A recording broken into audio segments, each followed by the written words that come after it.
Enter your passcode, followed by the pound key, or *0 to speak with an operator. Your passcode has been confirmed. Please wait while you are joined to the conference.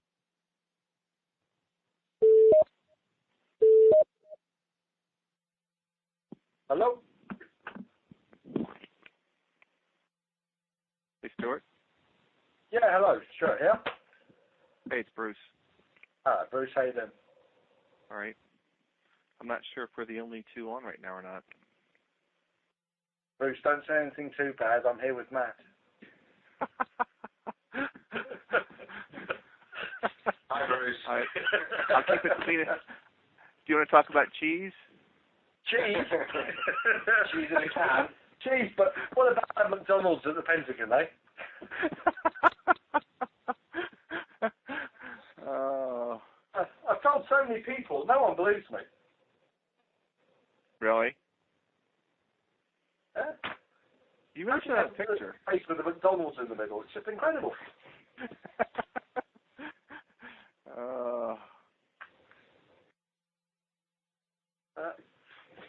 So what's happening in your world then, Bruce? Busy? Yeah, just still catching up from the time when I was away. So working on that stuff, and I just saw the information about the big ACPO cyber conference in Sheffield. Oh yes, yeah. You going to be able to come? I think so. Yeah.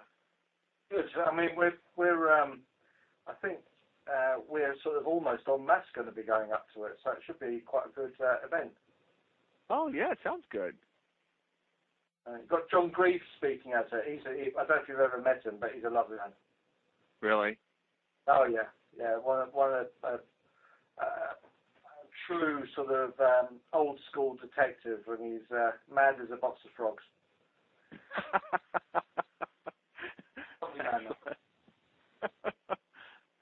Is Matt presenting up there? Or? Yeah, I think my level of knowledge is too high for a lot of them. Yeah, we'll just leave him in charge of the IT. Okay. I've never been to Sheffield. No, you've missed nothing. It's a college. Really? Oh yeah, I'm afraid so. It's not exactly a jewel in England's crown. Okay. But there you go. Well, there's a big university up there, right? Sorry? Isn't there a big university up there? Yeah, Sheffield Uni is quite big. There's a huge shopping centre as well, but I think that's about it. Is that it? It's a bull ring. Is that the same thing in Sheffield as a bull ring? Or there's a big roundabout in the middle of it, which sort of got an upstairs and a downstairs. It was quite exciting in the 1970s. Okay. There's a Flyers nightclub. Oh, yeah? Yeah. That was good for a night out. There's a McDonald's.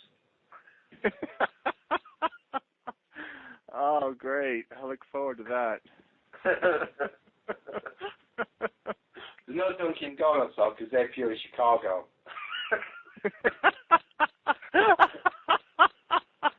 See, we're not sure. It's around there somewhere, anyway. They might have shot a movie there, but then again, maybe not. I know, it wasn't there. It's here. No. It was around. I've told so many people about that. Did you speak to Andy about that information?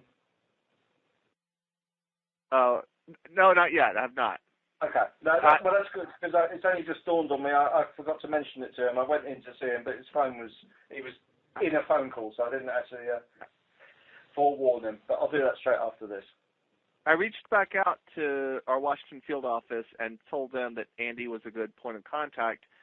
And then they came back and said, oh, well, we kind of want to do a dual interview with him. So I need to get back with them and try to sort that out, because I know that's kind of not what you guys normally do. Ooh. That's an interesting one, that. Yeah. I mean,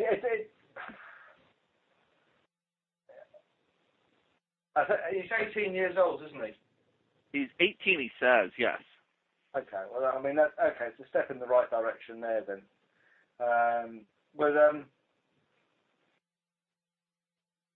maybe step one would be for us to do the first introduction. Okay. And then move on from there. We'll discuss it after, Bruce. Okay, that's fine. Oh, hello. This is Tim Oster calling from headquarters. Sorry for joining late. We had a conference room that was double booked, so Jerry and Chad are going to be joining momentarily. And who's on the call right now? You've got your London contingent. Okay. Stuart and Matt and Bruce in that little office down the road. Okay. Yes. Los Angeles is here too. LA. Anyone else? Slightly in the background. Yeah. So all we have is UK and LA. All right, it's gonna be a short call. All right. All right. Well, go ahead, Matt, if you want to take off. Just let us know where you guys stand. Well, we basically, as was I think on the last call, we've still got Ryan Cleary and Jake Davis. I can deal with that if you want.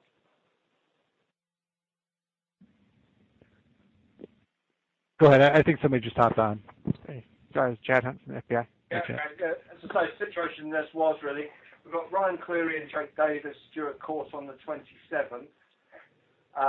Following some discussion with the New York office, we're looking to try and build some time in to allow some operational matters to fulfil on your side of the water.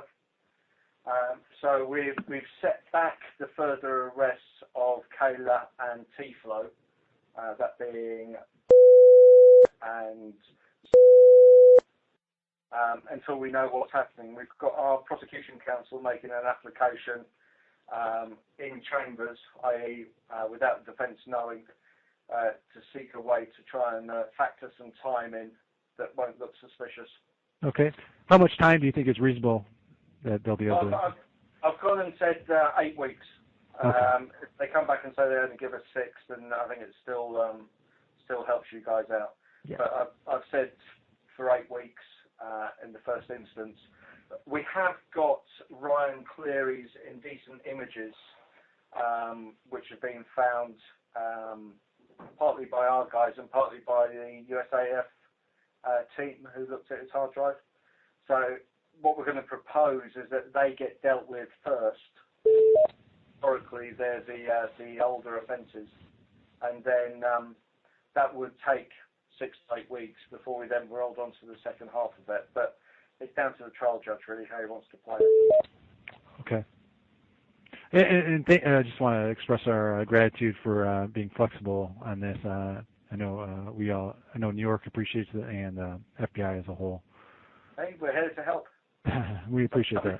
We've cocked things up in the past. We know that.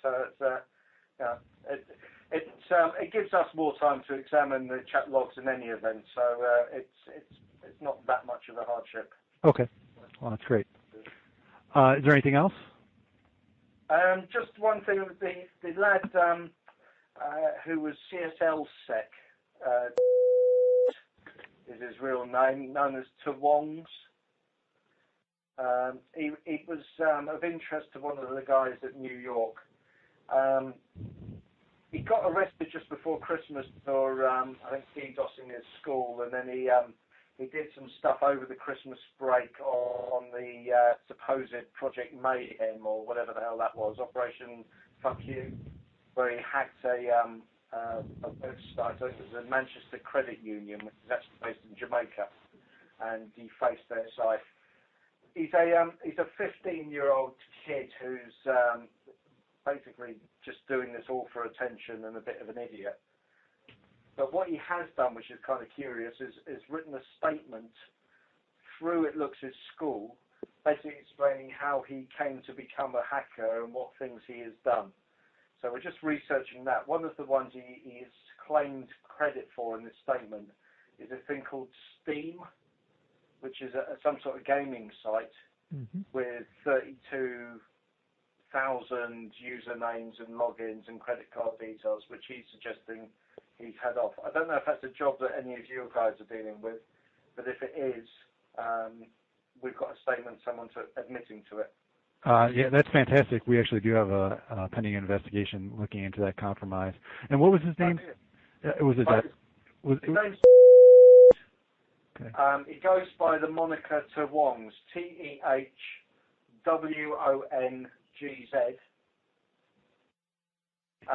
He is the face behind CSLSec, Can't Stop Laughing Security, which is a sort of LulzSec wannabe group. There's 3 people in it. And he's he's just a pain in the bum. He's currently a subject of West Midlands police who have been dealing with him. We have a copy of his hard drive here, which we're just starting to have a look at. But again, another juvenile, another wannabe type character. But if you're whoever has got your operation, if they want to fire me an email, I'll put them in touch with our intel cell who are trying to find who's got interest, and we can get you a copy of this statement, see if it makes sense. Oh, that'd be great. I know they would appreciate it. It's our Baltimore office that's leading the charge on that one. Okay. So I will make sure I'll put you two in contact. Did he indicate who he was working with, or any other nicks that he's associated with? Yeah, there's one called Grandma Wongs, and there was one other which is gone out the top of my head off. Now, I can't remember what the third one was, who are his little group of friends. Whether they're online friends or actually three-dimensional friends, I'm not sure. He gives the two sides of our A4 description of how he's got involved, what he's done. Looks like he's sort of almost cleaning the slate now that he's sort of come to notice the police. I suspect a smack from mum or dad is behind it all. Right. Is he looking at any charges on your side? It's up in the air at the moment. If he has done the Steam job, then it might be one that we would look at taking on from the PECU point of view. But if it is just more of him bragging, we would probably leave it with the local police, who actually at the moment don't have an awful lot of interest in him. Okay. But I suppose we need to speak to the Baltimore office and see what the story is behind the attack and what damage was actually done, really. Okay. Yeah. Yeah. Thank you very much for that. That's right. Anything else? No, I don't think so at the moment. I think nothing from you, Matt. Nothing. From no, we've got a server to get from the Germans, and one thing I was going to ask, I don't know what your liaison's been with the Irish, but we've been speaking with the Irish around palladium and pawn source, and looking to share some intelligence with them and some information on that. I don't know if they're in on this call. I don't. Is anyone on from Ireland? I don't think so. Okay. I mean, I'm not sure if it's going to assist or take our job very much further, but probably worth getting back in touch with them from your side, because I think they've got stuff that they could share. Okay. All right. And I suppose the final thing that I've got is we got the final forensic report from the guys at the USAF, who had a look at Ryan Cleary's hard drive. And I don't know whether it's been disseminated amongst you guys or not, but it's worth reading. It stretches to 325 pages, not including their notes. And it's quite a thorough piece of work, needless to say. We're quite impressed with it. So I don't know if you've seen it or not, but you've got some fellows out there who've done a cracking job around that. Okay. All around the Pentagon one. All right, I'll check that out. I haven't seen that yet. Okay, LA, do you have anything? Not much, other than what we were sending to the Met through Bruce. If you haven't seen it yet, Bruce, there's going to be a EC coming through your way. Just connecting Sharpie with Kayla and possibly T-Flow. He might have been using a moniker Cronus a year and a half ago, 2 years ago. just some more logs that we would like the Met to go through because they haven't had enough of that yet.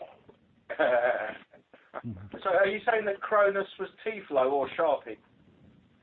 T-flow is what it looks like. Yeah, no, we've seen Cronus before, and we'd sort of made the assumption it was T-flow. Okay. Excellent.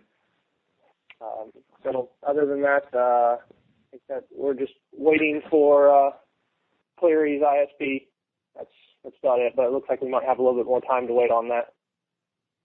Yeah, this is the stuff on the MLAT that was dealt with by our extradition squad. Yeah. We're still trying to trace that up. I mean, I can only apologise. I don't know why that's not with you. Last I heard, it was going back before the magistrate to be signed off to come back to you, which is what happens when we are asked to do inquiries on other people and it's not already in part of our investigation. But I will trace that up for you.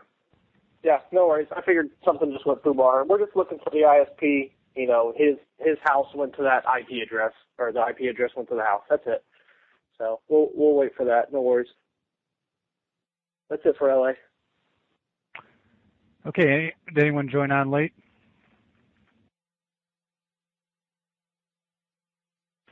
All right. That was a quick call. We'll plan on meeting again on a regular day on Monday next week.